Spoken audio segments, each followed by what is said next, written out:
Recall कीजिए, register होता था, कैपेसिटर होता था और इंडक्टर होता था। तो हम आज वही चीज़ का एसी सर्किट में उसका हम देखने वाले हैं कि एसी सर्किट में किसको लगाए हुए हैं, रजिस्टर को लगाए हुए हैं और वोल्टेज कौन सा वोल्टेज दिया हुआ है, तो एसी वोल्टेज दिए हुए हैं। तो उस टाइम पे क्या क्या बनता है, पावर फैक्टर कह रहे हैं आपका, हाँ पावर फैक्टर बोल लीजिए, पावर फैक्टर छोड़ दीजिए, आप ऐसे समझिए शक्ति गुणांक, क्या तो शक्ति गुणांक को क्या कहेंगे, वही पावर फैक्टर। तो क्या होगा वो सबको देख लेते हैं, ठीक है, उसी को देख लेते हैं, है ना जी, शक्ति गुणांक जिसे हम लोग पावर फैक्टर कह रहे हैं, ठीक है। तो पावर फैक्टर हम लोग cos फाई से रिप्रेजेंट करते हैं, इसका फॉर्मूला क्या होगा, शक्ति का फॉर्मूला क्या होगा, ये सब समय अंतराल यहाँ पे क्या होगा, समय अंतराल का क्या फॉर्मूला होता था जी, टाइम डिफरेंस का, याद कीजिए ना, time difference is equal to क्या निकालते थे हम लोग, यहाँ सब फॉर्मूला का यूज होने वाला है, क्या देखिए टाइम डिफरेंस बराबर हम लोग कहते थे, क्या कहते थे, T/2 पाई इंटू क्या, तो फेज कहते थे, याद है, भूल गए, याद होगा आपको, ये सब इसीलिए तो कहते हैं। आप देखिए सारा सर्किट का हम निर्माण करने वाले, लेकिन आज के क्लास में हम तीनों को सर्किट का बात करेंगे। आज ज़्यादा पढ़ा दिए तो ओवरडोज हो जाएगा, हम भी नहीं चाहते कि बच्चा के तुरंत में इरिटेट होना हो जाए। देखिए सिलेबस खत्म करना है, सही तरीके से करेंगे, निश्चिंत रहिए, खाली आप लोग पेशेंस रखिए, अभी हम लोग के पास 3 महीना समय है और 3 महीना हम ऑनलाइन ऑफलाइन करके सिलेबस खत्म कर लेंगे, ठीक है। अभी हम लोग समझते हैं कौन सा, रजिस्टर को, किसको, आर सर्किट को, रजिस्टिव सर्किट को। तो चलिए सबसे पहले हम लोग रजिस्टिव सर्किट को देखते हैं। यहाँ पे आप लोग देख रहे हैं, क्या देख रहे हैं यहाँ पे जी, एक सेकेंड इसको थोड़ा इधर कर लेते हैं, देखिए ये बार बार यही बनता है, चलिए कोई बात नहीं है, पहले यहाँ देखिए इस सर्किट को देखिए, यहाँ पे सर्किट आपको नज़र आ रहा है जी, ये वाला सर्किट का बात करें, देखिए ना ये वाला सर्किट का, ये सर्किट आपको नज़र आ रहा है, इसमें एक रजिस्टर लगा हुआ है, आई करंट फ्लो हो रहा है, यहाँ पे वोल्टेज सोर्स दिया हुआ है। तो इस सर्किट में क्या क्या वैल्यू हम लोग देखते हैं, कौन सा करंट, ये आई है तो कौन सा आई है, यहाँ पे भी है तो भी का वैल्यू क्या है, यहाँ पे फेज क्या होगा, ये सब का बात करते हैं। चलिए ठीक है, देखिए तो देखिए सर्किट आपको नज़र आ रहा है, सर्किट आपको नज़र आ रहा होगा। चलिए सर्किट को हम लोग देख लिए। अब सर्किट में ये जो करंट, ये देखिए ये यहाँ पे एक रजिस्टर लगा हुआ है, एक यहाँ पे वोल्टेज सोर्स लगा हुआ है, हम लोग उसका भी निर्माण करते थे। तो क्या करते थे, करंट इलेक्ट्रिसिटी में नॉर्मल वोल्टेज का लेते थे और उसका भी से निर्माण करते थे। यहाँ पे भी है, लेकिन कौन सा वोल्टेज, अल्टरनेटिंग वोल्टेज, और ये अल्टरनेटिंग वोल्टेज का क्या फॉर्मूला होता है, V=V0 sin ω t, समझे, ये फॉर्मूला होता था। यहीं पे तो ये वैल्यू लिखा हुआ है, देखिए ना, V=V0 sin ω t, और R सीधे R रहेगा, R का कोई और चेंज नहीं होगा। लेकिन यहाँ पे एक चीज़ देखिए, यहाँ पे क्या है जी, करंट है, यहाँ पे क्या है, करंट है। तो करंट का क्या फॉर्मूला होता है, I=I0 sin ω t, क्या होता है, कौन सा करंट यहाँ पे फ्लो हो रहा है, तो यहाँ पे कौन सा करंट फ्लो हो रहा है, बोलिए ना, I0 sin ω t, समझ गए, बात को समझ गए होंगे। तो देखिए ये करंट यहाँ पे लिखा हुआ है, पहला देखिए, पहला देखिए यहाँ पे, पहला नंबर देखिए, रेजिस्टिव सर्किट में कौन सा पहला पॉइंट है, धारा है, और कौन सा करंट है, I=I0 sin ω t है।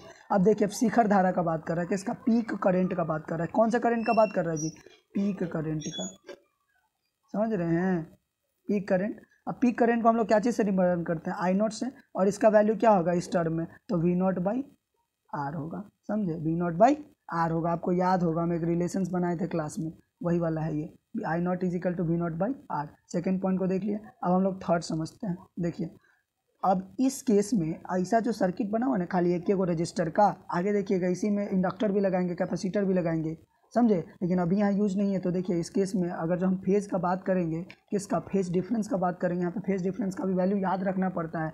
अगर आप ऐसे सर्किट में फेज़ डिफरेंस का वैल्यू याद नहीं रखिएगा तो आप एक बात समझ लीजिए, जो आप शक्ति गुणांक लिखिएगा ना, उसका वैल्यू नहीं निकाल पाइएगा। फेज़ डिफरेंस में इतना पावर है, तो फेज़ डिफरेंस आपको याद रखना पड़ेगा, तभी हमसे पावर फैक्टर याद हो सकता है, यानी कि शक्ति गुणांक याद हो सकता है। तो देखते हैं हम लोग, चलिए देखिए थर्ड क्या है, धारा तथा वोल्टेज के बीच जो कलांतर है, यहाँ पे जो खाली ओनली रेजिस्टिव सर्किट होता है, उसमें फाई का वैल्यू क्या होता है, 0 डिग्री होता है। याद रहेगा मेरे लाल बाल गोपाल, आपको याद रहेगा, फाई = क्या, 0 डिग्री। तो अब हम लोग देखिए, जब हमको फेज पता चल गया ना, फेज डिफरेंस पता चल गया, क्या किसके किसके बीच है, धारा तथा वोल्टेज के बीच क्या फेज दिया हुआ है, 0 दिया हुआ है। तो अब जब हमको फेज डिफरेंस पता चल गया तो पावर फैक्टर निकालना आसान हो गया, क्योंकि पावर फैक्टर का क्या फॉर्मूला होता है जी, पावर फैक्टर का फॉर्मूला होता है, पावर फैक्टर का फॉर्मूला होता है cos फाई। क्या होता है जी, cos फाई। और जब हमको इस फाई का वैल्यू पता है, क्या पता है, फाई = 0 डिग्री, तो बताइए ना cos फाई का वैल्यू कितना होगा, cos 0 डिग्री का वैल्यू कितना होगा। तो cos 0 हम लोग क्या जानते हैं, बताइए, cos 0 डिग्री हम लोग क्या जानते हैं, cos 0 1 होता है। अरे याद कीजिए ना, cos 0 डिग्री क्या होता है, 1 होता है। क्या लिखा हुआ है, शक्ति गुणांक cos फाई और cos फाई बराबर 1। हमें लग रहा है हम आपके साथ जो ये सर्किट का डिस्कशन कर रहे हैं, आपको हमको लग रहा है यादें होते जा रहे हैं, समझ रहे हैं। देखिए इंग्लिश मीडियम वाला, हम कुछ भी यहाँ पे हिंदी में या इंग्लिश वाला कहानी नहीं है, दोनों मीडियम में हम बात कर रहे हैं, तो आपको समझना होगा, समझे। अब एक ही चीज़ को पढ़ाने में बार बार पढ़ाएंगे अच्छा लगेगा आपको, बात समझिए ना, कि वो आदमी भी इरिटेट हो जाएगा, समझ रहे हैं ना।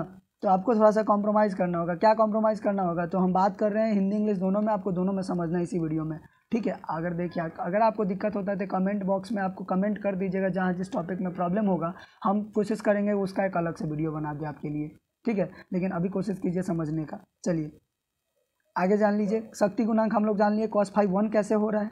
अरे पता किए ना जी, बोलो ना, हाँ ना बोलो, क्या होगा शक्ति गुणांक cos फाई इक्वल टू 1, किस में, ओनली रेजिस्टिव सर्किट में। रेजिस्टिव सर्किट आर सर्किट में, आर सर्किट इन एसी में क्या होगा, फाई का वैल्यू 0 डिग्री, करंट का वैल्यू क्या होगा, I equal to I naught sine omega T होगा, वोल्टेज का वैल्यू क्या होगा, V naught sine omega T होगा।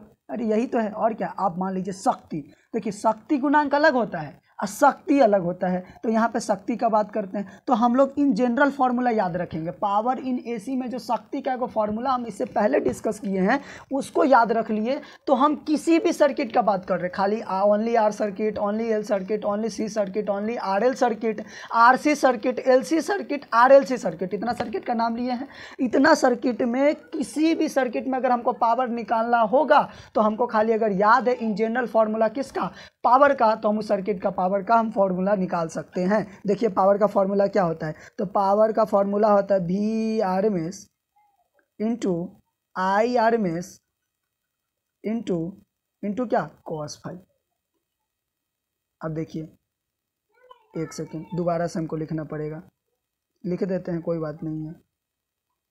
Power is equal to V R M S into I R M S into क्या, cos phi, समझे। अब देखिए V R M S I R M S तो same रहेगा, हो सकता है डिफरेंट, लेकिन V R M S I R M S same रहेगा। अब चेंज क्या होगा, तो cos फाई चेंज होगा। तो ओनली आर सर्किट में, किस में, ओनली आर सर्किट में cos फाई का वैल्यू क्या निकाले हैं जी, बोलिए। इस cos फाई का वैल्यू क्या निकाले, 1 निकाले हैं।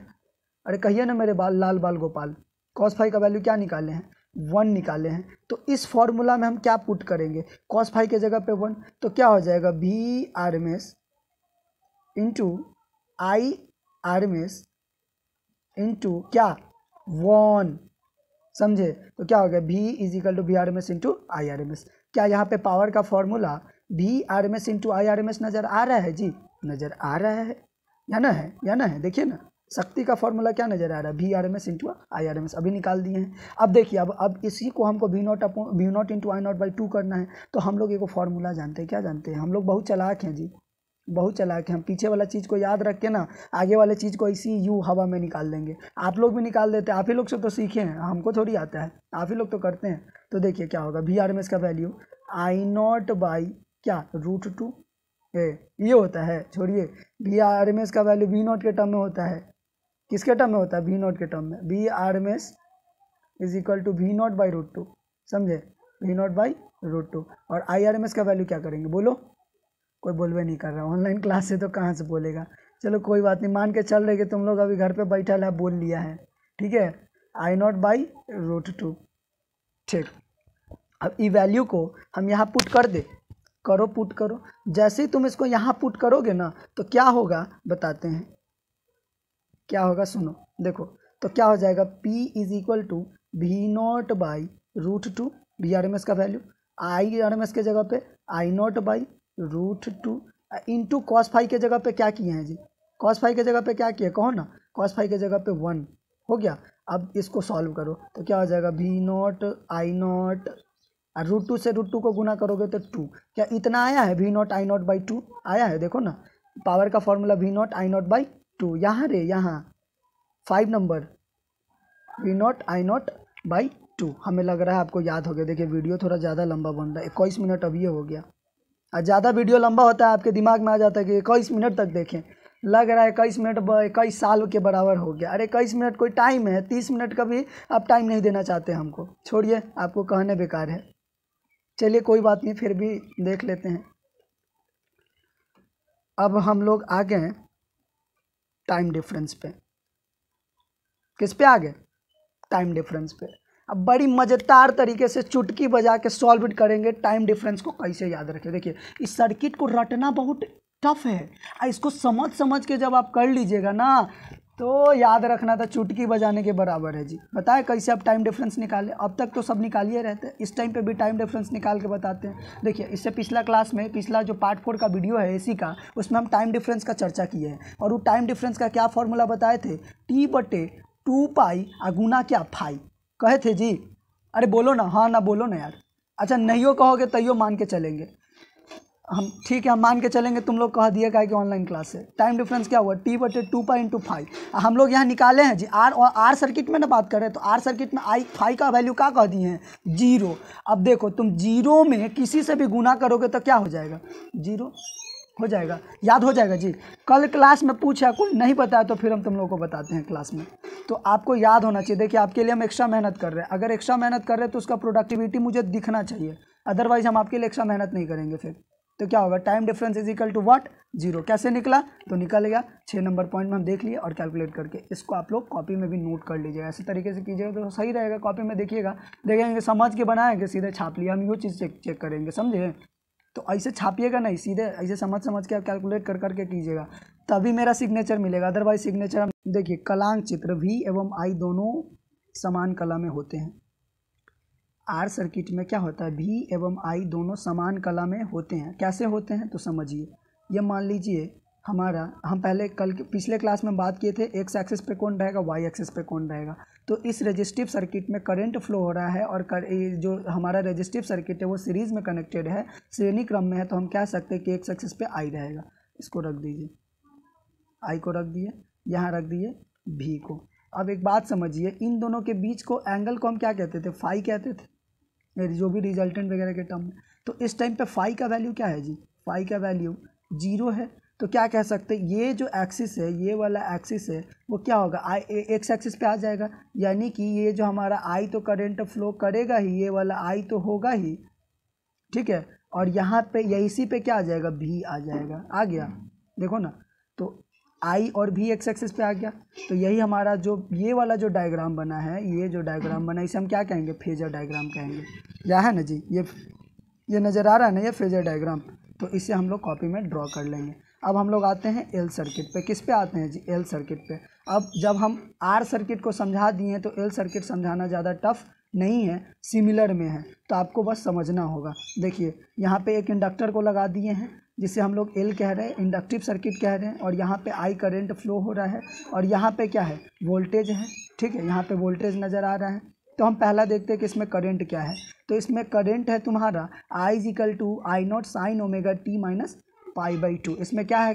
फेज़, यहाँ पे देखो फेज़ का बात हो रहा है और फेज़ का वैल्यू यहाँ पे आ रहा है। यहाँ पे फेज़ का वैल्यू कितना दिया है जी? यहाँ पे फेज़ का वैल्यू 90 डिग्री है। कितना है? फेज़ का वैल्यू 90 डिग्री है। इसको हम समझेंगे। तो देखो I = I0 sin ωt minus π/2। ये याद रखना कि इंडक्टिव सर्किट में जो फेज़ का वैल्यू होता है वो क्या होता है? फेज़ क्या? फाई का मान होता है π/2, ठीक है।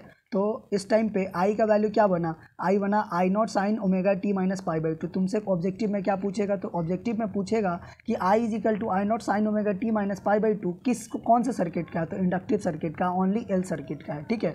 अब शिखर धारा का बात करते हैं, I0 का बात करते हैं। तो यहाँ पे I0 जो होगा वो V0/XL होगा। क्या होगा? V0/XL।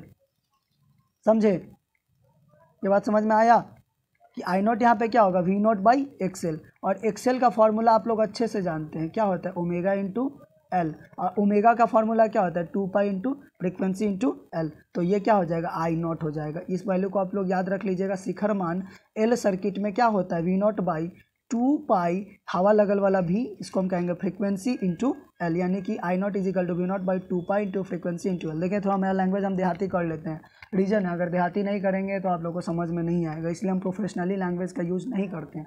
आप ये मत समझिए कि Rohit sir professional language use नहीं कर रहे, इसका मतलब रोहित सर को प्रोफेशनल लैंग्वेज नहीं आता, अच्छे से जानते हैं वो। ठीक है, अमेरिकन एक्सेंट से लेकर के बहुत कुछ सीखे हैं, बट जहाँ ज़रूरत हो वहीं शो करना चाहिए, सभी जगह नहीं। आपको अगर इस तरीके से समझ में आता है इसीलिए हम इस तरीके से ही समझाने का प्रयास करते हैं, और थोड़ा अपनापन भी नज़र आता है, नहीं देखते हैं खान सर को। चलिए वो सब बात की बात है, थोड़ा हम लोग समझते हैं एल सर्किट के बारे में। अब हम आपको पहले ही बताएं कि धारा तथा वोल्टेज के बीच अब फेज़ का वैल्यू क्या होगा, तो इस टाइम पे फेज़ का वैल्यू होगा 90 डिग्री। कितना होगा जी? 90 डिग्री, जिसे हम लोग क्या कहेंगे? प्लस π/2 कहेंगे, ठीक है। और जब प्लस π/2 होगा तो अब हम बात करेंगे कॉस पावर फैक्टर का। किसका बात करेंगे अब? नेक्स्ट कौन सा होगा हमारा? Power factor. तो पावर फैक्टर क्या होता है इसको समझिए। पावर फैक्टर हम लोग जानते हैं क्या होता है? cos phi. अरे बोलो ना यार, हाँ ना बोलो। पावर फैक्टर क्या होता है जी? cos phi. cos phi. जब 5 का वैल्यू क्या हो? π/2 हो। 5 का वैल्यू क्या हो? बोलो, π/2। तो cos π/2 का वैल्यू कितना? अरे बच्चा जानता है। क्या जानता है बच्चा? cos π/2 का वैल्यू 0। ये हमें कोई सोचना है, लेकिन हम थोड़ा सोच लिए कि आप लोग क्या कहते हैं, ठीक है। cos π/2 का वैल्यू 0 बता दीजिएगा। तो क्या कहिएगा? एल जो सर्किट है, इंडक्टिव सर्किट है, उसमें जो पावर फैक्टर होता है वो क्या होता है? 0 होता है। शिखर धारा I0 जो होता है वहाँ पे क्या होता है? V0/2π into frequency into L. हो गया, ठीक है। अब हम बात करते हैं धारा तथा वोल्टेज के बीच फेज का वैल्यू क्या? तो 90 डिग्री। तो पावर फैक्टर क्या है उसके बाद? तो पावर फैक्टर हम लोग जानते हैं cos फाई यानी फाई की जगह पे π/2 डाल रहे हैं, तो cos π/2 का वैल्यू क्या होगा? 0 है यार। तुम लोग तो हीरो है, तो इतना 0 याद नहीं रख सकते हो, ठीक है। अब समझिए पावर का बात आ गया। जब हमको cos फाई का वैल्यू पता चल गया तो पावर का वैल्यू तो भाई कोई बता देगा, समझे। देखिए अभी चुटकी बजा के आप लोग पावर भी निकाल दीजिए। देखिए पावर क्या होता है? पावर होता है VRMS into IRMS into cos phi. तुम एगो बात जानता है, यहाँ पे cos फाई का वैल्यू क्या है? cos फाई का वैल्यू बच्चा जानता है 0 है। इस 0 को यहाँ पुट करो और 0 में किसी भी चीज़ से गुना करो तो 0 सबको क्या बना देता है? 0 बना देता है। तो पावर का वैल्यू क्या हो गया? अरे 0 हो गया, 0 हो गया, 0 हो गया। हमको याद हो गया कि एल सर्किट में जो शक्ति का मान है, शक्ति क्या? शक्तिमान नहीं, पावर, ठीक है। पावर मैन थोड़ी था, शक्तिमान था। छोड़ो ना, पावर मैन को भूल जाओ। इतना याद रखो कि शक्ति का मान 0 होगा किसमें? इंडक्टर में। चलो आगे देखते हैं। 5 तक हम लोग देख लिए। अब 5 के बाद हम लोग क्या निकालते थे? Time difference. टाइम डिफरेंस को हिंदी में क्या कहते हैं? समय अंतराल।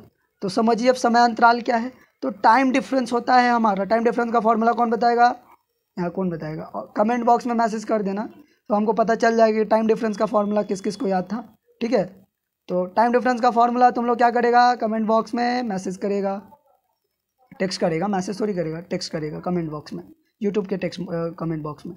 तो यहाँ फॉर्मूला होता है, हम बता देते हैं। अब बता देते हैं T/2π गुना फाई। और यहाँ फाई का वैल्यू क्या निकाले? π/2। क्या निकाले? अरे π/2। तो देखो अब हम पुट करें फाई की जगह पे π/2। करते हैं जी, करते हैं। π/2 क्या करें? π/2। तो पाई से पाई एक कट गया, तो नीचे क्या बचा? नीचे 2 गुने 2 यानी कि T/4। क्या इतना आया है? 6 में देखो तो टाइम डिफरेंस T/4 आया है, वो है ना, टाइम डिफरेंस T/4 आया है, ठीक है। यानी कि 6 पॉइंट तक हम लोग समझ चुके हैं, 6 पॉइंट तक समझ गए। अब आ जाओ 7 नंबर पॉइंट पे। अब 7 नंबर पॉइंट पे समझाना है। अब आया हमारा फेजर डायग्राम। दिल को सुकून पहुंचाने वाला डायग्राम कौन है? Phasor diagram. ये है बहुत इंपॉर्टेंट। ऑब्जेक्टिव में अगर क्वेश्चन उठाएगा तो फेजर डायग्राम से उठाएगा। देखो वहाँ पे 0 था तो उतना ज़्यादा कुछ नहीं पता चलता था, यहाँ पे π/2 है तो यहाँ बहुत कुछ पता चलेगा। देखो वोल्टेज और करंट, वोल्टेज और करंट। देखो तो देखो इसको पढ़ो। कलांक चित्र एल सर्किट में क्या होगा? वोल्टेज धारा से, वोल्टेज क्या? धारा से π/2 कोण से आगे होता है। वोल्टेज क्या होता है? वोल्टेज क्या होता है? इस बात को समझो। वोल्टेज जो होता है वो करंट से π/2 कोण से क्या होता है? आगे होता है ना जी। π/2 कोण से क्या है? आगे है। इस बात को याद रखोगे। और फेजर डायग्राम कैसा बनेगा? तो ऐसा बनेगा, एक्स एक्सिस पे आई होगा और वाई एक्सिस पे भी होगा और 90 डिग्री होगा। और जब उल्टा बनेगा तो क्या होगा? ऐसे बनेगा, ये वाला ऐसे चले जाएगा और ये भी एक डायग्राम बन सकता है, ये 90 डिग्री ऐसे होगा और आई यहाँ होगा और बी यहाँ होगा, ठीक है। तो इस तरीके से हम लोग क्या कर सकते हैं, याद रख सकते हैं, ठीक है। इसको क्या किया है, ये क्लॉकवाइज घुमा दिया है, क्लॉकवाइज घुमाया तो ऐसा हो गया, ठीक है। ऐसा भी बन सकता है और ऐसा भी बन सकता है। तो हमें लग रहा है कि ये लाइन लेकिन याद रखना होगा। क्वेश्चन क्या पूछेगा कि इंडक्टिंग सर्किट में बताइए कि वोल्टेज धारा से π/2 कौन से आगे है, कि धारा वोल्टेज से π/2 कौन से आगे है, कि π/2 से दोनों आगे चल रहा है कि कोई नहीं आगे चल रहा है। तो आंसर क्या होगा, धारा वोल्टेज से π/2 कौन से आगे है। याद कर लीजिएगा, कॉपियों में लिख लीजिएगा। अब कुछ और फार्मूला है इसी से रिलेटेड, थोड़ा बहुत और फार्मूला है, उसको देख लेते हैं। क्या एक्सेल का फार्मूला सब जानता है। एक्सेल क्या होता है, एक्सेल क्या होगा, तो फ्रीक्वेंसी का डायरेक्टली प्रोपोर्शनल होगा। एक डायग्राम है, आप तो देखो है एक्सेल और फ्रीक्वेंसी के रिस्पेक्ट में को डायग्राम दिया हुआ है, ये थोड़ा इंपॉर्टेंट मुझे नज़र आ रहा है। अब मान लीजिए कि ये कॉम्पिटिटिव के पॉइंट ऑफ व्यू से बिहार बोर्ड का औकात नहीं है कि ये पूछ ले, समझे, तो ये दे दिया तो समझ लेते। देखिए एक्सेल का फार्मूला हम लोग जानते हैं ना जी। तो एक्सेल में और फ्रीक्वेंसी में यहाँ देखिए, अगर 2πL अगर कांस्टेंट दिया हुआ है तो हम इसको कांस्टेंट मान के चल सकते हैं। 2π ऑलरेडी कांस्टेंट, तो L भी कांस्टेंट, तो बाकी सारा टर्म कांस्टेंट, तो हम X L is directly proportional to frequency कह सकते हैं। तो उसका ग्राफ हम कैसा बना सकते हैं, ऐसा बना सकते हैं, वाई एक्सिस पे एक्सेल को, एक्स एक्सिस पे फ्रीक्वेंसी को, और देखिए ये एक्सिस बढ़ता हुआ नज़र आ रहा है जी, बढ़ता हुआ नज़र आ रहा है। यानी कि जितना एक्स बढ़ेगा, जितना वाई बढ़ेगा उतना ही एक्स बढ़ेगा, या जितना हम एक्स बढ़े उतना ही वाई बढ़ेगा, यही ये एक्सिस का बता रहा है। यानी कि X L is directly proportional to frequency. यहाँ आवृत्ति में वृद्धि के साथ प्रेरकीय प्रतिघात रैखिक रूप से बढ़ता है, इसीलिए इसमें हम कम आवृत्ति ही, इसलिए इसमें से कम आवृत्ति ही गुजरती है। ये पॉइंट याद रखने योग्य है, याद रख लीजिएगा और ये डायग्राम को देख लीजिएगा, ठीक है। ज़्यादा कोई टफ वाला बात नहीं है। अब थोड़ा बचा लास्ट वाला कैपेसिटिव सर्किट। वीडियो थोड़ा ज़्यादा लंबा हो गया आज का, कोई बात नहीं है, लेकिन समझेंगे भाई, समझना तो पड़ेगा, कोई बात नहीं है, समझ लेते हैं। सिलेबस भी ख़त्म करना है ना यार, देखो कब तक चलेगा ऐसा। चलो करते हैं ख़त्म। है हमारा सी सर्किट, कैपेसिटिव सर्किट। अब देखते हैं कैपेसिटिव सर्किट। उसी तरीके से एक कैपेसिटर को लगा दिए, वोल्टेज सोर्स दे दिया, alternating voltage source. Alternating voltage source का क्या फार्मूला, तो अल्टरनेटिंग वोल्टेज सोर्स का फार्मूला दिया हुआ है, क्या दिया हुआ है जी, V = V0 sin ωt। इसमें करंट I फ्लो हो रहा है, C कैपेसिटर लगा हुआ है। तो यहाँ पे देखते हैं I क्या है, यहाँ क्या देखेंगे, I क्या है। तो यहाँ पे I हमको दिखता है I = I0 sin ωt plus π/2। क्या दिख रहा है, देखो कैपेसिटिव सर्किट में करंट का क्या वैल्यू है, I0 sin ωt प्लस π/2। और L जो है इंडक्टिव सर्किट में था I = I0 sin ωt minus π/2। वो आपको याद होना चाहिए, यहाँ पे प्लस में वहाँ माइनस में है, समझ रहे हैं, तो ये आपको याद होना बहुत ज़रूरी है, ठीक है। अब यहाँ नीचे देखते हैं, नीचे देखिए धारा तथा वोल्टेज के बीच φ = 90 डिग्री है और या माइनस π/2 है। तो देखिए इसको हम ऐसे भी समझ सकते हैं, माइनस π/2 कहिए या 90 डिग्री कहिए, ठीक है। इसके कॉस के केस में क्या हो जाता है, जब हम फाई का वैल्यू डालते हैं तो क्या लेता है ये, पॉजिटिव ले ले, ये हमेशा पॉजिटिव एंगल कर देता है। पॉजिटिव cos π/2 क्या हो जाता है, 0 हो जाता है, ऐसे समझिएगा। तो देखिए फाई = हम 90 डिग्री बोलेंगे और शक्ति गुणांक हम लोग जानते हैं कैसे निकालेंगे, ये वाला तो आपको याद हो गया, धारा तथा वोल्टेज के बीच माइनस π/2 या 90 डिग्री। और एक और बात समझिए, शक्ति गुणांक जो है, कन्फ्यूजन नहीं करिएगा कि सर माइनस 90 डिग्री कर दे, नहीं वैसा कोई दिक्कत नहीं है, आप समझ सकते हैं, ठीक है। खाली डायरेक्शन का उलट फेर है, ठीक है। डायरेक्शन का उलट फेर है तो कहाँ समझेंगे, कलांक चित्र में। माइनस π/2 देने के पीछे कहाँ रीजन आया, तो कलांक चित्र में आया। कलांक चित्र में आपको हम समझाएंगे कि कैसे कलांक चित्र में क्या हो रहा है और माइनस π/2 क्या करेगा। यहाँ पे उस टाइम पे क्या होता था, वोल्टेज धारा से π/2 से आगे होता था। इस टाइम पे क्या होगा, धारा वोल्टेज से π/2 से आगे होगा, बस इतना ही का फर्क आएगा, देखिएगा आगे आप। तो यहाँ समझिए क्या समझिएगा, शक्ति गुणांक। शक्ति गुणांक अच्छे से जानते हैं, क्या जानते हैं मेरे लाल बाल गोपाल, ये तो यूनिवर्सल ट्रूथ है कि पावर फैक्टर क्या होता है, cos फाई होता है। और जो सर्किट का वैल्यू दिया रहता है फेज का, वही वैल्यू यहाँ पुट करते हैं। पुट कीजिए, क्या आ गया, cos 90 डिग्री। cos 90 डिग्री क्या होता है बाबू, या cos माइनस π/2 क्या होता है बाबू, तो होता है, क्या होता है, 0 होता है। समझ गए, 0 होता है, आपको याद होना चाहिए। देखिए मेरी सिस्टर भी हंस रही है पढ़ाते हुए देख के, चलिए कोई बात नहीं है, अब ऐसे पढ़ाएंगे तो कोई हंसेगा, लेकिन आपको समझ में आना चाहिए, ठीक है। तुम काहे नहीं पढ़ती है, चलिए जी। तो शक्ति गुणांक हम यहाँ तक देख चुके हैं। शक्ति गुणांक का वैल्यू 0 होता है, वो निकाल चुके हैं। और आप लोग एक अच्छे से जानते हैं कि इन general formula power in AC क्या होता है, तो P = VRMS IRMS × cos phi. अगर cos फाई का वैल्यू हमें पहले से पता है तो उसमें पुट कर देंगे, वैल्यू निकल जाएगा। करते हैं, देखिए करते हैं। अरे लग रहा हम पंडित जी हो गए हैं। चलिए कोई बात नहीं है, फिजिक्स पढ़ाते पढ़ाते पंडित जी भी बन गए, कोई दिक्कत नहीं है। Power = VRMS × IRMS × cos phi. ये in general formula universal truth है। cos फाई का वैल्यू क्या 0। जब एक को टर्म 0 तो पावर 0, आंसर क्या हो गया, पावर का 0 हो गया। आपको याद हो गया होगा, ठीक है। अब इसी प्रकार से टाइम डिफरेंस निकालें। टाइम डिफरेंस का फॉर्मूला फिर आ गया। इसीलिए कहते हैं कि 3 फार्मूला आप कमेंट बॉक्स में सबसे बोल रहे हैं, सबको लिखने के लिए। कमेंट बॉक्स में आप 3 फार्मूला लिखिएगा। सबसे पहले cos फाई का फार्मूला लिखिएगा।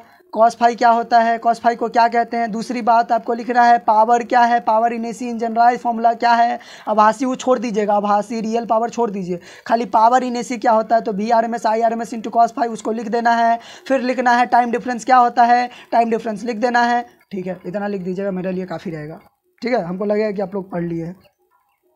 चलिए ठीक है, आगे हम लोग देखते हैं टाइम डिफरेंस का फॉर्मूला। फिर फॉर्मूला लगाएंगे, टाइम डिफरेंस = तो T/2 पाई इंटू क्या होगा, फाई होगा। फाई का वैल्यू पता है, क्या पता है, T/2 पाई न रे, T/2 पाई इंटू फाई का वैल्यू क्या, π/2। पाई से पाई कट गया तो क्या बचा जी, पाई से पाई कट गया, पाई से पाई कटा ना तो क्या बचा, नीचे में गुना हो जाएगा तो T/4 हो गया। आ गया टाइम डिफरेंस, T/4 हो गया। चलो अब लास्ट है हमारा ये कलांक चित्र, ये हमारा है कलांक चित्र। इसको देखेंगे कलांक चित्र। धारा वोल्टेज से π/2 कोण से आगे चल रहा है। आप यहाँ पे देखे होंगे फाई का वैल्यू 90 डिग्री लिखा हुआ था और ब्रैकेट में लिखा हुआ था -π/2।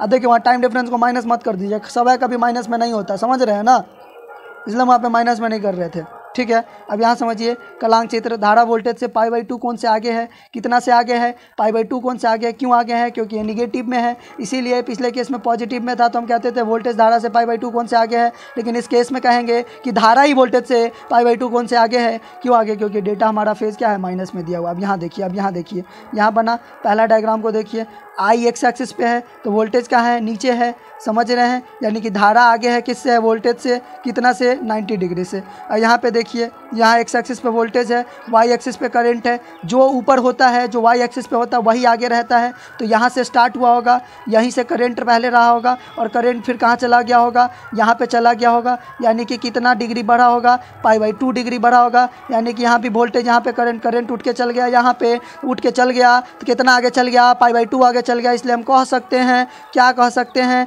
कि धारा वोल्टेज से π/2 कोण से आगे है। चलिए ठीक है, और फेजर डायग्राम को बना दीजिएगा। आगे समझिए ये फार्मूला तो जान जीवन भर नहीं छोड़ेगा, जब तक एग्जाम नहीं होगा ना बिहार बोर्ड का तब तक नहीं छोड़ेगा। XC = 1/ωc 1/2 point frequency into C। अब क्या कर सकते हैं, तो समझिए यहाँ पे देखिए, ये वाला 2π already constant, C already constant, यहाँ पे C कांस्टेंट बोल दिया है, C बोल दिया ना यहाँ कांस्टेंट।